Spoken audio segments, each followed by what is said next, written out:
Break के बाद आपका स्वागत है एक बार फिर राजस्थान के रण में। तो हमारे साथ यहाँ पे हमारे सहयोगी विवेक तिवारी जी हमारे साथ मौजूद हैं।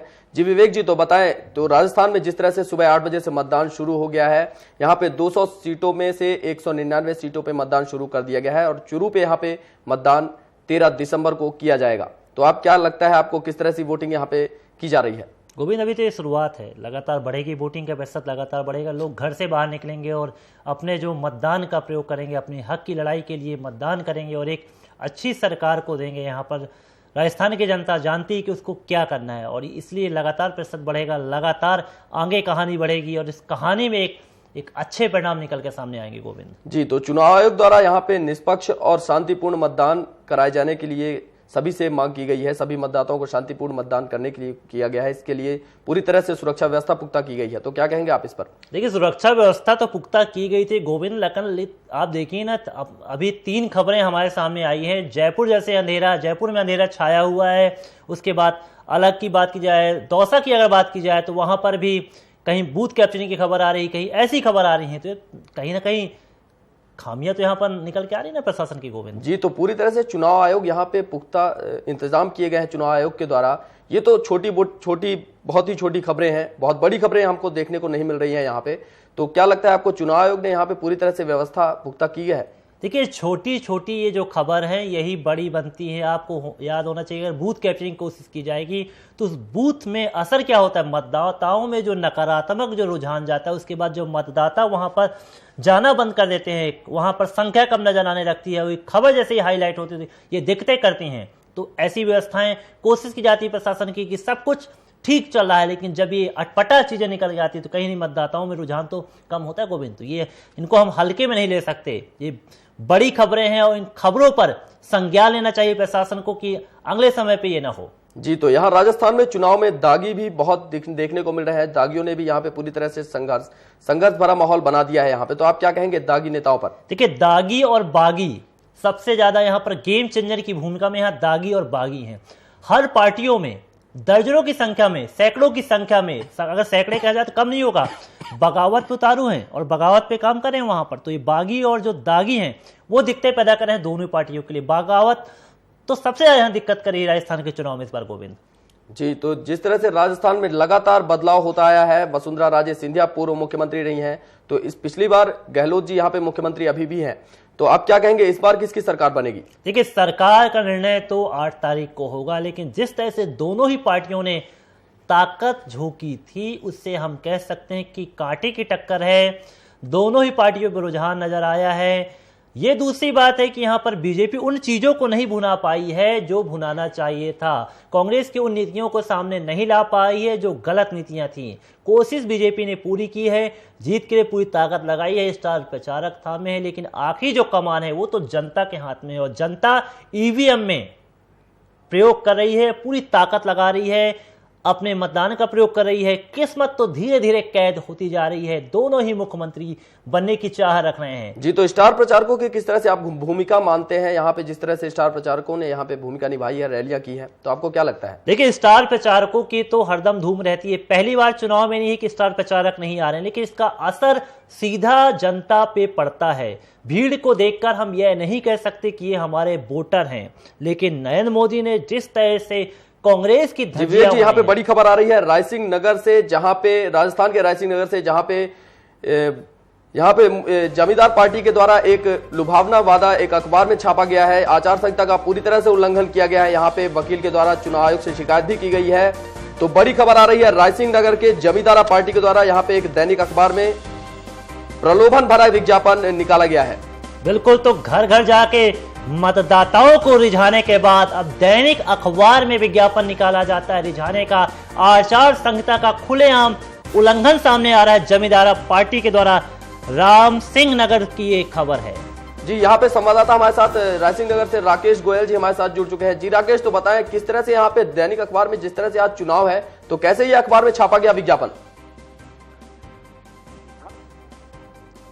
जी राकेश जी बताएं। हाँ जी गोविंद जी, तो किस तरह से यहाँ पे विज्ञापन, एक बड़ी पार्टी ने विज्ञापन छापा है, जिस तरह से आज चुनाव है तो अखबार में इस तरह से विज्ञापन छापना, जिस तरह से आचार संहिता उल्लंघन माना जाता है, तो कैसे ये छापा गया अखबार के द्वारा? क्या अखबार को इस बारे में कोई जानकारी नहीं थी? सर अखबार को ऐसा है, ये राष्ट्रीय अध्यक्ष जो बीडी अग्रवाल है, ये क्या है, बाकी जो दैनिक अखबार में इसको छापा गया, लेकिन यहाँ के जो रायसिंह नगर के एडवोकेट युवा वकील हैं, इसको एक मतलब नोट बटोरने की साजिश बताया है। तो एक बड़ी पार्टी ने अगर ऐसा विज्ञापन छापा है तो उसका असर क्या नजर आ रहा है, और निर्वाचन आयोग ने क्या संज्ञान लिया है शिकायत के बाद?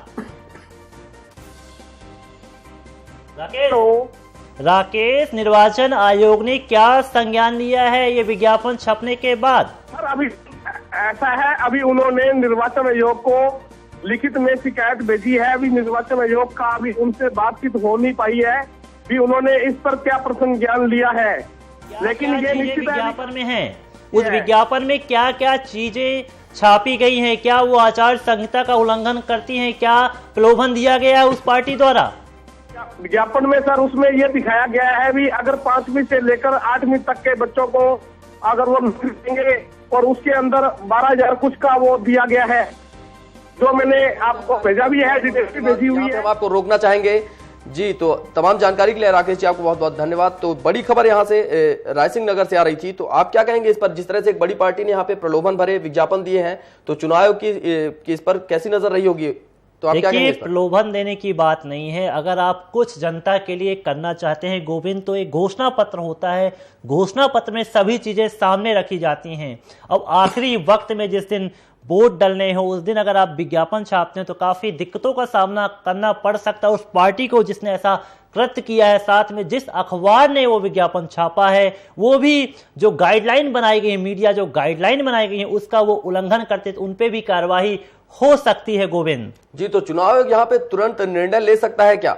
देखिए, चुनाव आयोग निर्णय ले सकता है। अब वो किस तरह से उसको लेता है, क्या क्या फैक्टर आए हैं सामने, ये तो जांच के बाद ही सामने आएगा। क्या वो विज्ञापन प्रलोभन की श्रेणी में आता है, कितना प्रभावित करता है, ये तो चुनाव आयोग भी कर सकता है। लेकिन ऐसे मामलों पे जैसे पहले देखा गया है, कई बार ऐसा भी हुआ है कि उम्मीदवारी तक खत्म कर दी गई है पार्टियों की। ये ऐसी खबरें यहाँ पर पहले भी आ चुकी हैं, तो कोई नया मामला नहीं है। लेकिन खेदजनक है कि तमाम घोषणा पत्रों के बाद भी पार्टियां विज्ञापन के माध्यम से इन वक्त पर इस तरह से मतदाताओं को रिझाने का काम करती हैं। गोविंद जी, तो अखबार के द्वारा यहाँ पे विज्ञापन छापा गया है, तो क्या इसका जनता पर भी कोई प्रभाव पड़ेगा? जिस तरह से अखबार सुबह से ही बढ़ जाते हैं सभी जगह, सभी सुबह उठते ही पहले पेपर पढ़ते हैं, तो आपको क्या लगता है इस पर? देखिए, मतदाता तो अपना मूड पहले से ही बना लेते हैं किस पार्टी को वोट करना है। मतदाताओं का रुख पहले से तय हो जाता है, कोई एकाएक इस पे कोई चेंजेस नहीं आते हैं। अगर नकारात्मक चीजें अगर छापी गई हैं किसी प्रत्याशी की और अगर वो फलीभूत होती हैं और मतदाता उसको समझता है तो कहीं ना कहीं नेगेटिव वोटिंग होती है। लेकिन प्रलोभन का खास असर नहीं देखा जाता है, लेकिन दलों के द्वारा, कई दलों के द्वारा ऐसी कोशिश जरूर की जाती है। जी विवेक जी, यहाँ पे हम फिर से लौटेंगे राजस्थान के समीकरण पे। तो आपको क्या लगता है यहाँ पे कौन कौन सी सीटें ऐसी हैं जहाँ पे टक्कर का मुकाबला है? अगर टक्कर की बात की जाए तो गोविंदपुरा अगर सीट की अगर बात की जाए, सरदारपुरा बात की जाए, अशोक गहलोत के सामने शंभू तेर खेतासर जो खड़े हैं वो काफी दिक्कत कर सकते हैं। यहाँ पर दोनों मुकाबला काफी टफ है। यहाँ पर कोटा उत्तर की अगर बात की जाए तो वहां पर भी काफी टफ मुकाबला गोविंद नजर आ रहा है। यहाँ पर बात की जाए शांति धारीवाल है यहाँ पर, और सामने प्रहलाद गुंजाल जो भाजपा से काफी टक्करदार यहाँ पर सीटें मानी जा सकती हैं। जी, तो क्या निर्दलीय प्रत्याशी भी यहाँ पे टक्कर दे सकते हैं क्या बड़ी पार्टियों को? देखिए, राजस्थान की जो जनता है काफी सूझबूझ से अपने मतदान का प्रयोग करती है, काफी निर्णय लेती है। कई बार तो ये हुआ है राजस्थान पे, आपको बताना चाहूंगा गोविंद, की निर्दलीय प्रत्याशी जो अधिकृत पार्टी होती है उसकी जमानत तक जब्त करा चुके हैं। तो आप समझ सकते हैं कि निर्दलीयों की भूमिका किस तरह से होती है। यहाँ पर जातिगत जो समीकरण होता है गोविंद सबसे ज्यादा काम करता है, और जातिगत समीकरणों पे ही पूरे वोट यहाँ पर बटे हुए हैं। तो ये जो पूरी पार्टी जो तैयारी करती है, चाहे बीजेपी हो, चाहे कांग्रेस हो, चाहे राजपा हो, चाहे जमींदारा पार्टी हो, ये जो फैक्टर करती है, जो प्रत्याशियों को यहाँ पर उतारा गया है उस सीट में मतदाताओं के जातिगत समीकरण क्या है, जी, तो पूरी सभी लोगों को ध्यान दिया जाता है। जातीय समीकरण पे हम बात करेंगे। जातीय समीकरण की आप बात कर रहे हैं, जातीय समीकरण ही है जो इन निर्दलीय पार्टियों को आगे लाता है। तो क्या लगता है आपको, कौन सी ऐसी जातियां हैं जो इस चुनाव में बदलाव ला सकती है? देखिए, मारवाड़ी की अगर बात की जाए, गुर्जर की अगर बात की जाए, ये ऐसी हैं जो कि अपने ही पक्ष में यहाँ पर पूरा वोट करवाने के लिए करती हैं। अब कई बार ये हुआ है, कई क्षेत्र ऐसे वहां पर देखा गया गुर्जर के 4-4 प्रत्याशी यहाँ पर उतर गए हैं। तो आप देखिए कि वोट का विभाजन किस तरह से होगा, क्योंकि सब जातिगत है। मारवाड़ी की अगर बात की जाए, राजपूत अगर यहाँ पर बात की जाए, राजपूत की संख्या काफी मानी जाती है। अगर सवाई माधोपुर की अगर बात करूं, बीकानेर की मैं बात करूं, अगर जयपुर की अगर मैं बात करूं, तो यहां पर राजपूत की जो संख्या है वो अगर ज्यादा यहां पर, दौसा की बात अगर की जाए तो वहां पर आदिवासी बहुल क्षेत्र माना जाता है, तो वहां पर आदिवासियों को यहां पर फैक्टर काफी काम करता है। वहां पर राजपा का सबसे ज्यादा प्रभाव होता है। तो गोविंद, आप देख सकते हैं कितना असर होता है यहाँ पर जातिगत समीकरणों का। जी, तो यहाँ पे कांग्रेस हो या बीजेपी, वो भी इन जातियों को आगे लाने की कोशिश कर रही है, अपने अपने पक्ष में वोट डालने की पूरी तरह से प्रलोभन दे रहे हैं उनको। तो आपको क्या लगता है कि क्या इस पे कांग्रेस और बीजेपी को भी फायदा हो सकता है? देखिए, परंपरागत जो वोट बैंक माना जाता है, अगर जातिगत समीकरणों की अगर मैं बात कहूं तो आदिवासियों को रिझाने के लिए कांग्रेस काफी आगे आती है गोविंद। लेकिन जो राजपा जिस तरह से ताल ठोकी है राजस्थान के रण में इस बार, वो राजपा काफी दिक्कतें कर रही है। वो अपने जो आदिवासी संगठन को आगे लेके आ रही है। मीणा जो समुदाय वहां पर काफी बहुल क्षेत्रों में रहता है, राजस्थान के हर जिलों में जो मीणा है वहां पर जो प्रत्याशी राजपा ने उतारे हैं वो पूरा फैक्टर वहां पर काम कर रहा है। तो राजपा जो है सबसे ज्यादा ताकतवर यहां पर नजर आ रही है। तीसरे मोर्चे की अगर मैं बात कहूं तो राजपा, उसके बाद अगर बात कहूं तो निर्दलीय।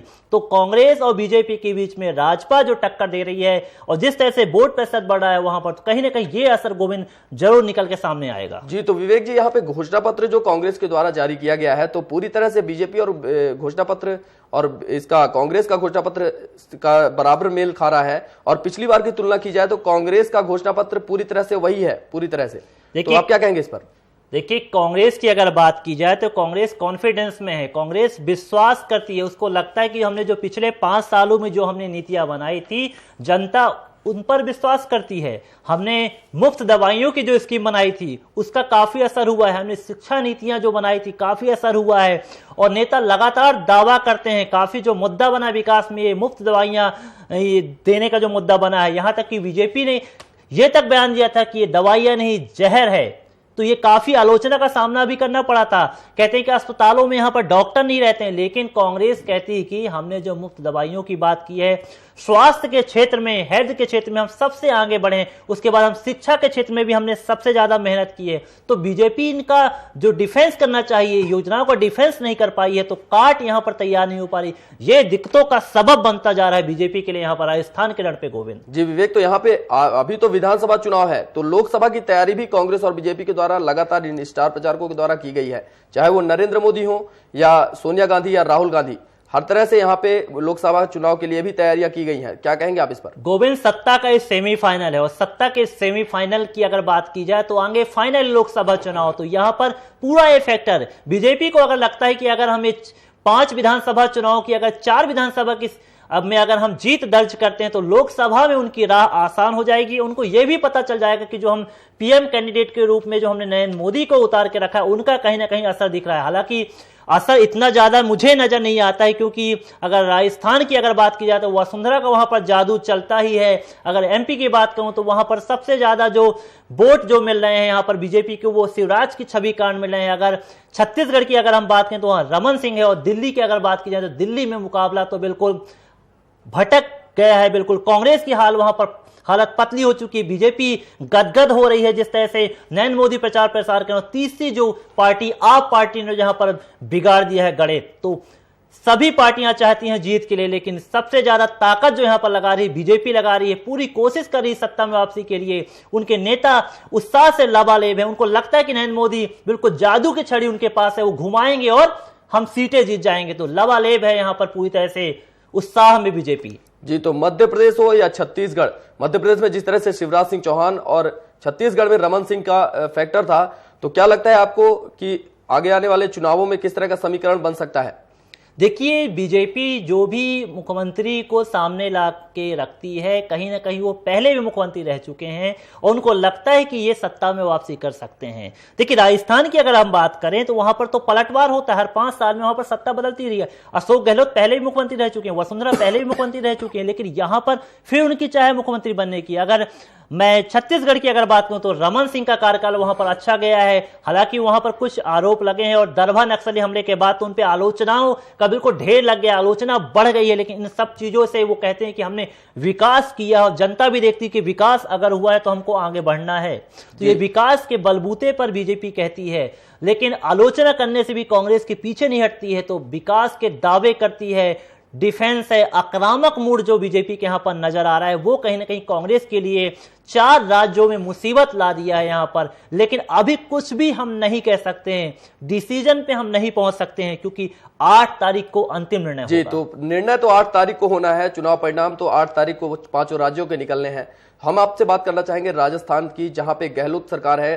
तो गहलोत जी जिस तरह से यहाँ पे अपना दावा ठोक रहे हैं कि इस बार उनकी सरकार फिर से बनेगी, और वसुंधरा राजे भी अपनी तरफ से कह रही हैं कि हम फिर से मुख्यमंत्री बनेंगे, तो क्या लगता है आपको राजस्थान में क्या बदलाव होगा? देखिए, राजस्थान की अगर बात की जाए तो कांग्रेस ने वहां पर अच्छी नीतियां लाई हैं, कांग्रेस ने गरीबों का ध्यान रखा है।